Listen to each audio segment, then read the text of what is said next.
नमस्कार, सुबह के 11 बज रहे हैं। न्यूज 18 इंडिया पर आप सबका स्वागत है।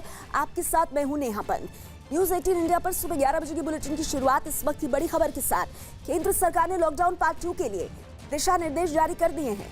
कोरोना के हालात की समीक्षा के बाद 20 अप्रैल के बाद जो कुछ रियायतें दी जानी है, आज उसकी जानकारी दे दी गई। गृह मंत्रालय के दिशा निर्देशों के मुताबिक अगर हालात सुधरे तो मनरेगा के तहत काम शुरू किया जा सकता है। इतना ही नहीं, खेती और किसानी के कामों में भी रियायतें जारी रह सकती हैं। इसके साथ ही कुरियर सेवाएं, प्लम्बर, कारपेंटर और इलेक्ट्रीशियन की सेवाएं भी शुरू की जा सकती हैं। तो खेती करने और फसल बेचने की मंजूरी 20 अप्रैल के बाद कहां राहत मिल सकती है। खेती करने में और फसल बेचने की मंजूरी में किसानों को बड़ी राहत मिल सकती है। इसके अलावा खेती से जुड़े उपकरणों की दुकानें भी खुली रहेंगी। मनरेगा के तहत काम भी शुरू हो सकता है, यानी जो मजदूर हैं कहीं ना कहीं उनको भी राहत। आईटी और आईटी आधारित सेवाओं को भी छूट देने का इसमें साफ तौर पर निर्देश दिया गया है। 20 अप्रैल के बाद ई कॉमर्स कंपनियों डिलीवरी वालों को भी छूट है, तो आप घर बैठे सामान ऑर्डर कर सकते हैं। कुरियर सेवाएं भी शुरू हो सकती हैं। उन तमाम इलाकों में जहां पर संक्रमण काफी कम होगा, संक्रमण का खतरा नहीं होगा, वहां पर इलेक्ट्रीशियन, प्लम्बर और कारपेंटर भी 20 अप्रैल से काम कर सकेंगे। इतना ही नहीं, गाड़ी मैकेनिक और आईटी रिपेयरर सर्विस को भी छूट दी गई है।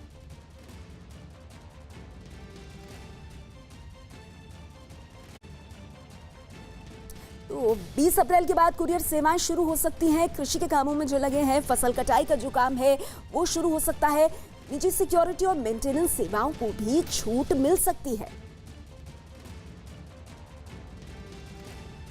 अगली खबर इंदौर से है। इंदौर में एक ही दिन में 200 से ज्यादा नए मरीज मिले हैं, जिसके बाद वहां कुल मरीजों की संख्या बढ़कर 569 हो गई है।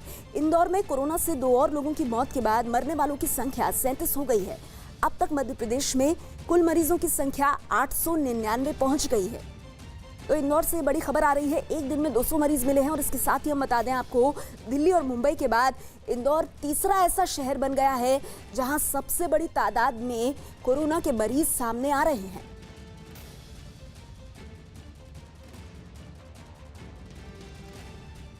राष्ट्रपति डोनाल्ड ट्रंप ने कड़ा फैसला लेते हुए WHO यानी विश्व स्वास्थ्य संगठन को अमेरिका से मिलने वाले फंड पर रोक लगा दी है। अमेरिका में कोरोना से अब तक 25,000 से ज्यादा लोगों की मौत हो चुकी है। WHO पर ट्रंप कोरोना के शुरुआत से ही आक्रामक रुख अपनाए हुए थे और अब डोनाल्ड ट्रंप कह रहे हैं कि क्योंकि कोरोना को लेकर WHO वक्त रहते चेतावनी नहीं जारी कर सका, इसीलिए अब गाज गिरी है WHO पर। I'm instructing my administration to halt funding of the World Health Organization while a review is conducted to assess the World Health Organization's role in severely mismanaging and covering up the spread of the coronavirus.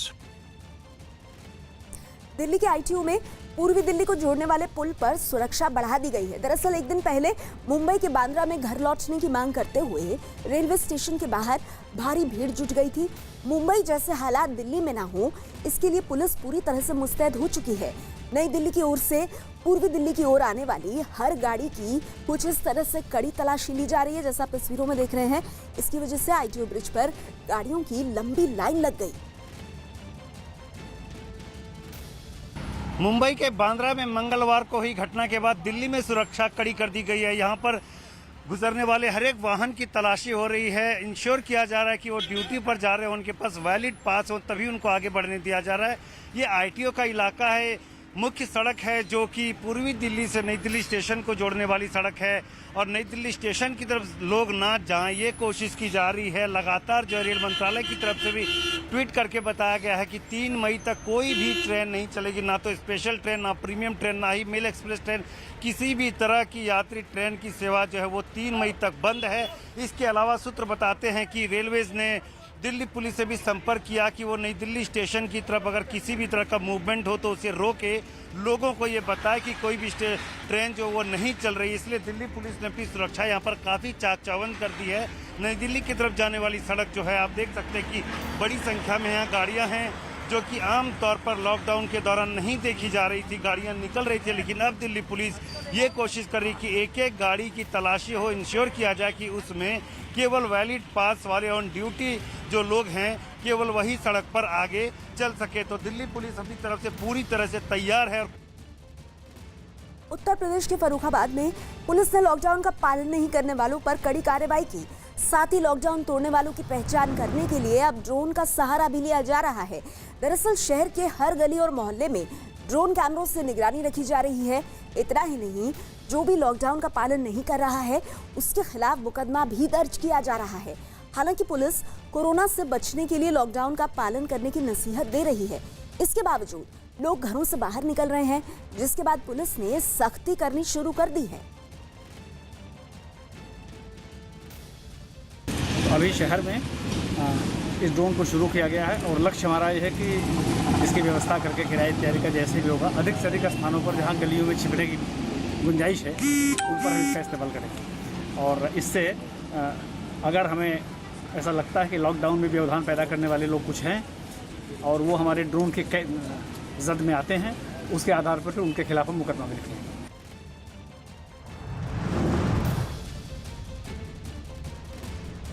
देखिए, बिल्कुल यहाँ police के जवान तैनात हैं। इस इलाके को सील कर दिया गया। ये बताइए, बहुत ज़्यादा चूंकि यहाँ संख्या थी, सैनिटाइज कर रहा, किस तरीके से आप लोग यहाँ ड्यूटी कर रहे हैं, उस तैयारी है?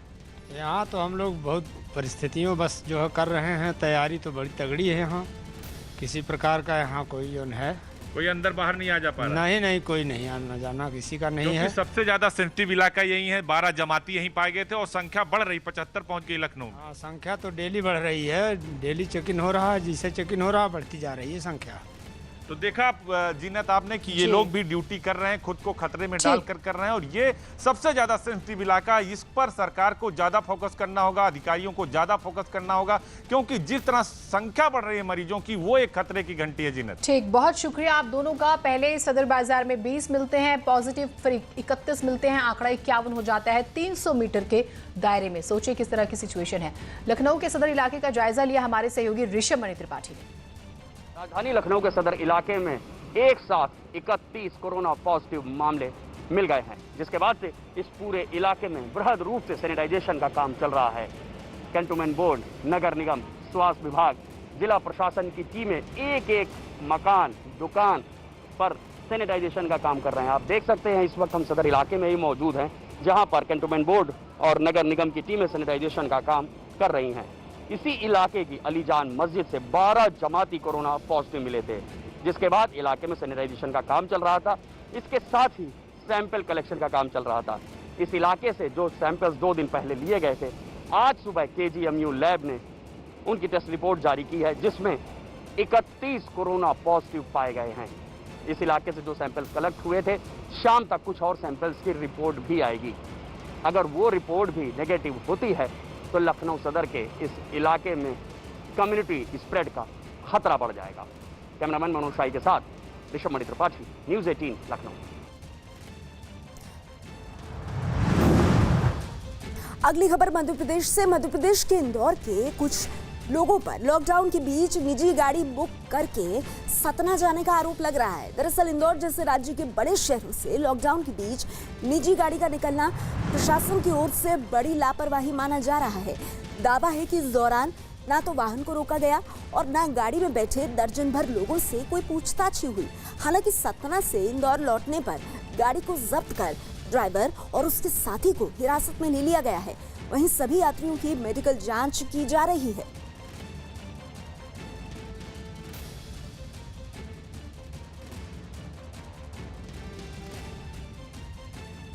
देश भर में कोरोना के नए आए ताजा आंकड़ों के मुताबिक अब तक कुल 11,439 के सामने आए हैं। ये इस वक्त की सबसे बड़ी खबर है।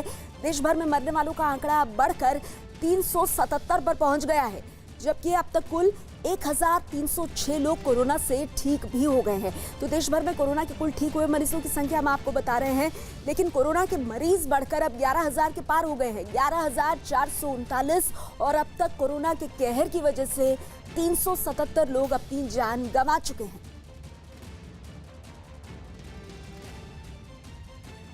बिहार के समस्तीपुर में 9 बांग्लादेशी नागरिक और एक शख्स पर केस दर्ज किया गया है। सभी को गिरफ्तार कर जेल भेज दिया गया है।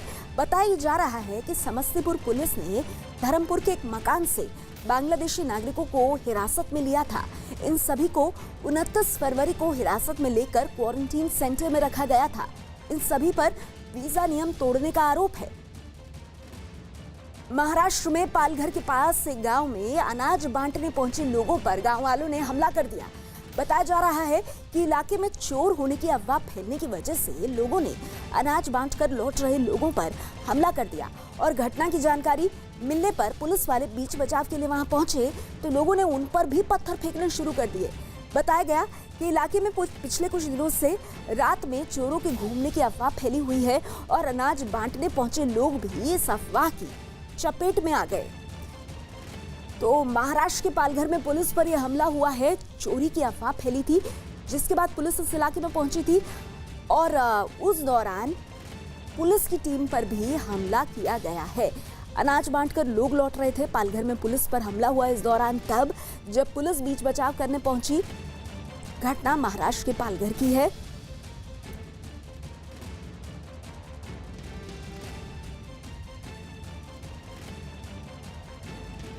देश भर में कोरोना की रोकथाम के लिए लॉकडाउन बढ़ाए जाने के बाद सूरत में पुलिस ने लोगों को जागरूक करने के लिए अनूठी मुहिम शुरू की है। पुलिस वालों ने लोगों को कोरोना के खिलाफ जंग में जीत के लिए घर में रहने को जरूरी बताया। इसके लिए पुलिस वालों ने सूरत के मांडवी इलाके में लोगों को जानवरों के जरिए जागरूक करने की कोशिश की। जानवरों के गलों में लगे पोस्टर्स के जरिए लोगों को ये समझाने की कोशिश की गई कि उन्हें तो बीमारी की चपेट में आने पर मार दिया जाता है, लेकिन इंसानों के साथ ऐसा नहीं कर सकते। ऐसे में घरों में रहकर ही लोग खुद को कोरोना की चपेट में आने से बचा सकते हैं। पुलिस की इस पहल का लोगों ने तालियां बजाकर स्वागत भी किया।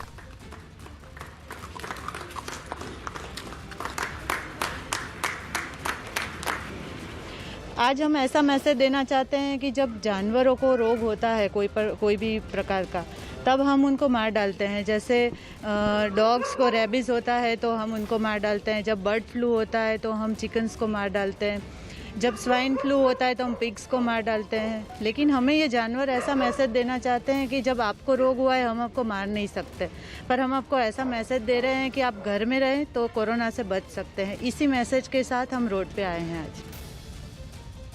दिल्ली में लॉकडाउन की वजह से फंसे दूसरे राज्यों के मजदूरों और दूसरे लोगों के लिए कई शेल्टर होम बनाए गए हैं, जहां लोगों को तनाव दूर करने के लिए सरकार की ओर से कई तरह की कोशिशें की जा रही हैं। इसी के तहत दिल्ली के यमुना स्पोर्ट्स कॉम्प्लेक्स में बनाए गए शेल्टर होम में रखे गए करीब 3000 लोगों को योग सिखाया जा रहा है। यही नहीं, पुलिस वाले योग सीख रहे लोगों को केले बांटते भी नजर आए और योग सिखाने के साथ ही शेल्टर होम में रह रहे लोगों का तनाव दूर करने के लिए मैजिक शो भी दिखाया गया।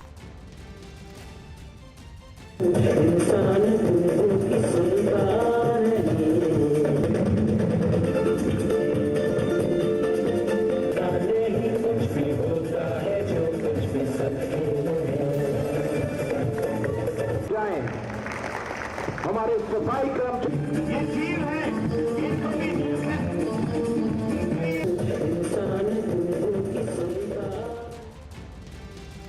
जम्मू कश्मीर के बारामूला में 2 छात्रों ने सेंसर वाला सैनिटाइजेशन सिस्टम बनाया है, जिसके नीचे से निकलने पर वो लोगों को सैनिटाइज कर देता है, जिसके लिए किसी भी तरह का कोई बटन दबाने की जरूरत ही नहीं है, क्योंकि इसमें सेंसर लगाए गए हैं, जिसके सामने से गुजरने पर यह अपने आप लोगों को सैनिटाइज कर देता है। सेल्फ सैनिटाइजेशन एक टनल जो है बनाई, जिस टनल की खासियत ये है जो बिल्कुल हैंडमेड है, किसी सपोर्ट नहीं है, बिल्कुल सेल्फ डोनेशन करके इन लोगों ने कुछ हज़ार रुपयों का खर्चा आया है और ये मशीन बनाई है। जो भी कॉलोनी में अननेसेसरी एंट्री होती है वो पहले ही सेंसर एक सिस्टम से जाके निकलेगा और सेंसर जो है वो एक पाइप से सैनिटाइज्ड वाटर जो है वो उस पर छिड़काव करेगा। असम के गुवाहाटी में सड़कों पर पेंटिंग बनाकर लोगों को जागरूक किया जा रहा है। सड़कों पर जो पेंटिंग बनाई गई हैं उनमें कोरोना वायरस के अलावा कई तरह के संदेश हैं। लॉकडाउन के दौरान लोगों को घरों में रहने की सलाह दी गई है और साथ ही लिखा गया है कि जान है तो जहान है। साथ ही लोगों को मास्क पहनने की भी अपील की गई है।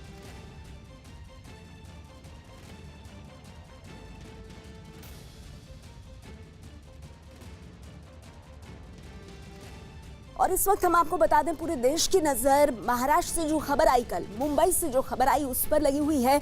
उसको लेकर लगातार हम आपको अपडेट्स भी दे रहे हैं। हमारे साथ इस वक्त दो खास मेहमान जुड़ गए हैं। बीजेपी विधायक राम कदम हमारे साथ हैं और महाराष्ट्र सरकार के मंत्री विश्वजीत कदम भी हमारे साथ जुड़ गए हैं। आप दोनों का स्वागत है। सबसे पहले महाराष्ट्र सरकार के मंत्री विश्वजीत कदम हमारे साथ क्योंकि है, मैं सीधे आपके पास जाना चाहूंगी। विश्वजीत कदम जी, कल जिस तरह से बांद्रा टर्मिनस पर हजारों की संख्या में, 25 से 30 हजार की संख्या में लोग जुटे, सब का सवाल यही है कि मुख्यमंत्री के आवास से 10 मिनट की दूरी पर इतनी बड़ी भीड़ जुट कैसे गई? देखिए, ये तो मुंबई शहर आप तो जानती है कि इस देश का राजधानी है और तो मैं शहर में महाराष्ट्र से ही नहीं बिल्कुल बाकी देश के हर कोने लोग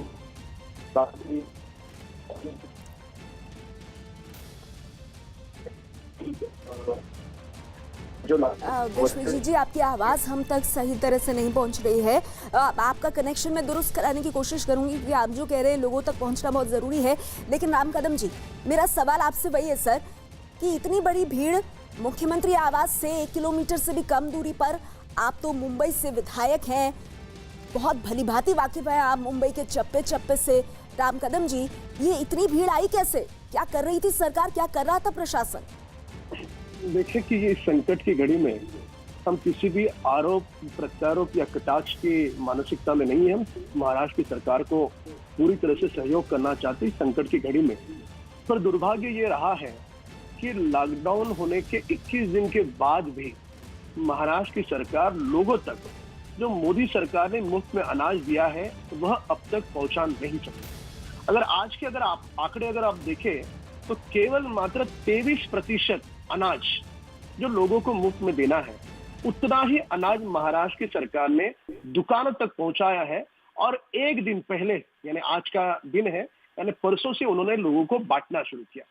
लोगों में बहुत बुरी तरीके से भूखमरी शुरू हो गई है।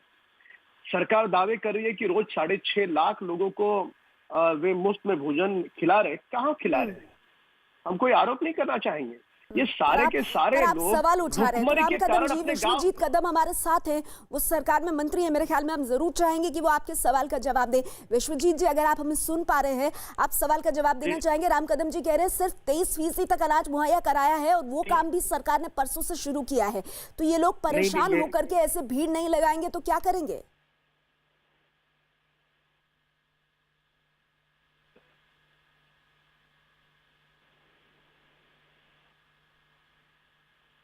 मुझे माफ़ कीजिएगा सर, विश्वजीत कदम जी माफ़ कीजिएगा, आपकी आवाज़ में कुछ दिक्कत आ रही है। हम पूरी कोशिश करेंगे कि आपकी आवाज़ हम ठीक कर सके। मुझे समझ में आ रहा है कि आपकी बात इस वक्त लोगों तक पहुंचना कितना ज़रूरी है। राम कदम जी, जो आपने सवाल उठाया उसका जवाब तो सरकार ज़रूर देगी, लेकिन मैं आपसे एक सवाल और जानना चाहती हूँ। अभी जो ताज़ा खबर आ रही है सर, उसके मुताबिक ये कहा जा रहा है कि विनय दुबे शख्स जो तकरीबन कई दिनों से बड़े भड़काऊ पोस्ट कर रहा था सोशल मीडिया पर मजदूरों को लेकर के, एक तो उसको गिरफ्तार किया गया है, दूसरा कुछ महाराष्ट्र के नेताओं का भी साजिश में शामिल होने का एंगल आ रहा है। आप इसको कैसे देख रहे हैं? वो तो इसकी जांच होने के बाद सारे तथ्य सामने आएंगे, पर एक जो बुनियादी तथ्य है कि लोग भूखमरी के कारण परेशान थे, इस तथ्य को हम नकार नहीं सकते। सरकार ने अगर मुफ्त का 1 किलो भी अनाज, लॉकडाउन का पहला फेज खत्म हो चुका है, दूसरा आरंभ हो चुका है, अब तक लोगों तक नहीं गया, लोगों तक मुफ्त में भोजन नहीं जा रहा है। ऐसे स्थिति में भूखमरी में लोग करें तो क्या करें? केवल सरकार दावे कर रही है। महाराष्ट्र की सरकार की ओर से किसी को भी 1 किलो अनाज कल तक नहीं मिला था। अब ये वास्तव हम कैसे नकारें? मैं मानता हूं कि उस भारी भीड़ में कुछ निगेटिव तत्व होंगे।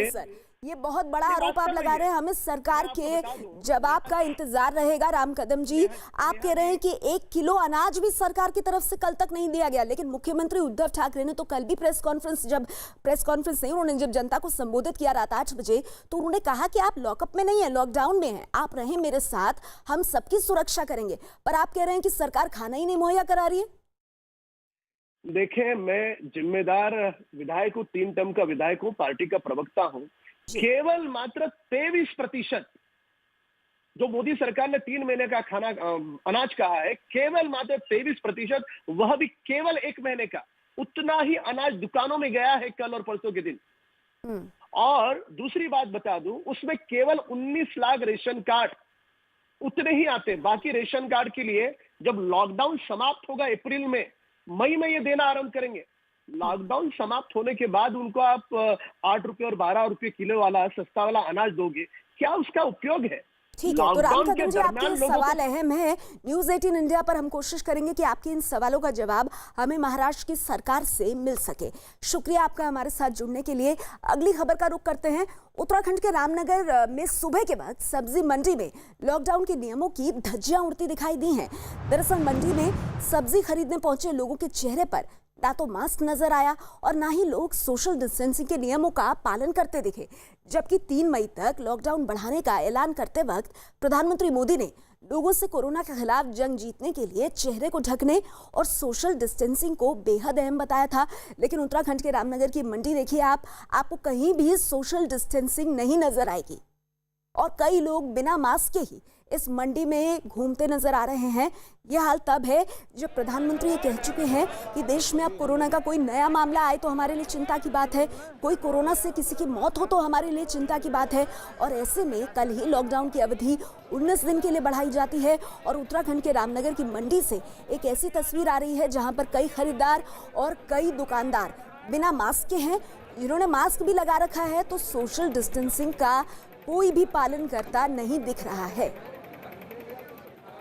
कोरोना वायरस के चलते पूरे देश में लॉकडाउन है और सोशल डिस्टेंस की बात की जा रही है कि आप एक दूसरे से दूरी बना के रखें। इस वक्त हम खड़े हैं शिवलालपुर स्थित मंडी में। ये बड़ी मंडी है, यहाँ लोग सब्जियां लेने आते हैं सुबह सुबह और यहाँ पर थोक का काम सब्जियों का होता है। आप मेरे पीछे देख सकते हैं यहाँ पर कि किस तरीके से लोगों का जमघट लगा हुआ है और इस वायरस को हराने की बात हो रही है। और इस जमघट से किस तरह से वायरस हारेगा ये सोचना काफ़ी चिंता बढ़ा रहा है कि किस तरह से इस वायरस को हराया जाएगा। ये देख सकते हैं कि आप कितनी भीड़ लगी हुई है, लोगों को बिल्कुल ध्यान नहीं है। कई लोग ऐसे हैं जो बिना मास्क के यहाँ घूम रहे हैं और पुलिस वाले भी आप देख सकते हैं कि यहाँ पर डंडे कुछ फटकारने लगे हैं। कुछ हमें देख करके यहाँ पर वो अपने एक्शन में आए हैं, लेकिन फिर भी मुझे लगता नहीं कि ये भीड़ अभी कम हो पाएगी।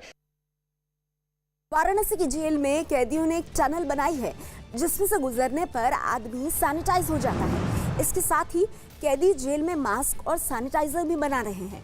कैदी जो सैनिटाइजर बना रहे हैं उसमें नीम की पत्तियों और फूलों का इस्तेमाल किया जा रहा है। इसके अलावा जेल में साफ सफाई का भी ध्यान दिया जा रहा है जिससे कैदियों को कोरोना की चपेट में आने से रोका जा सके।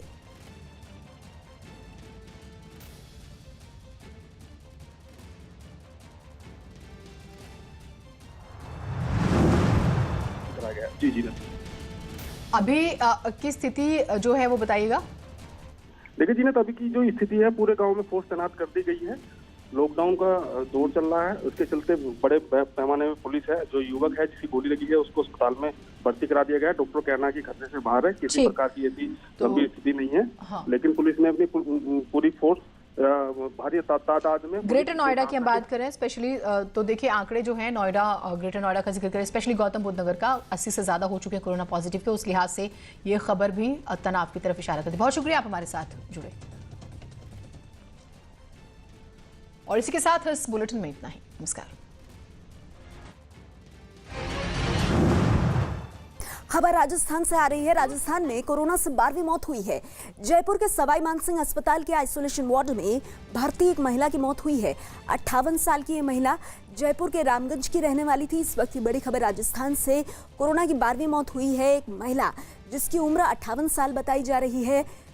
इस महिला की जयपुर के रामगंज की रहने वाली थी और इसकी मौत की खबर आ रही है राजस्थान में। अब इस महिला की मौत को मिलाकर ये कोरोना से 12वीं मौत है और कुल अगर राजस्थान में आप मामलों की बात करें तो 1000 के पार पहुंच गए हैं राजस्थान में कोरोना से संक्रमित लोगों के मामले।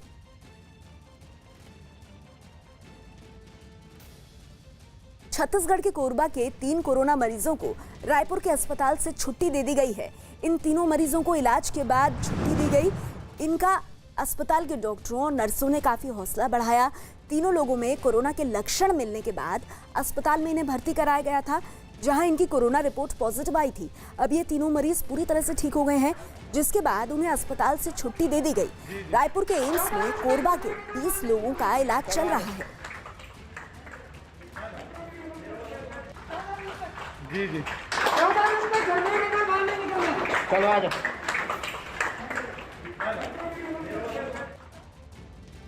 केरल के तिरुवनंतपुरम में 24 महिला डॉक्टरों का दीप जलाकर डांस करने का वीडियो सामने आया है। कोरोना के खिलाफ जंग लड़ रही ये महिला डॉक्टर ड्यूटी के बाद एक भजन पर डांस कर रही हैं। इस दौरान इन्होंने देश को एकता का संदेश भी दिया। इस वीडियो में कुछ डॉक्टर घर के लॉन में, कुछ छत पर तो कुछ घर के अंदर ही डांस कर रही हैं। डांस के साथ साथ दीप भी जलाया जा रहा है और भजन भी बज रहा है। कई महिला डॉक्टर भगवान नटराज की प्रतिमा के आगे दीप जलाती भी देखी जा सकती है। केरल के तिरुवनंतपुरम का ये वीडियो।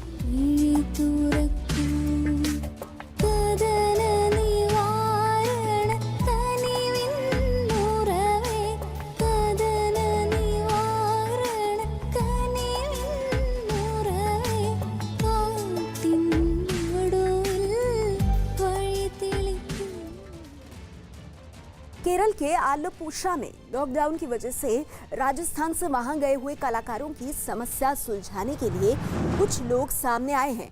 ये कलाकार कृष्ण की मूर्ति बनाते हैं, जो अपनी मूर्तियां बेचने के लिए वहां पहुंचे थे, लेकिन लॉकडाउन की वजह से उनकी मूर्तियां नहीं बिक रही हैं और उनके सामने आर्थिक संकट खड़ा हो गया है। ऐसे में उन्होंने राज्य के वित्त मंत्री से एक ऑनलाइन ऐप के जरिए मदद मांगी। हालांकि ये ऐप किसानों की फसल की बिक्री के लिए काम करती है, लेकिन कलाकारों की समस्या को देखते हुए कुछ युवक कलाकारों की मदद करने और उनकी मूर्तियों की बिक्री करवाने में जुट गए हैं।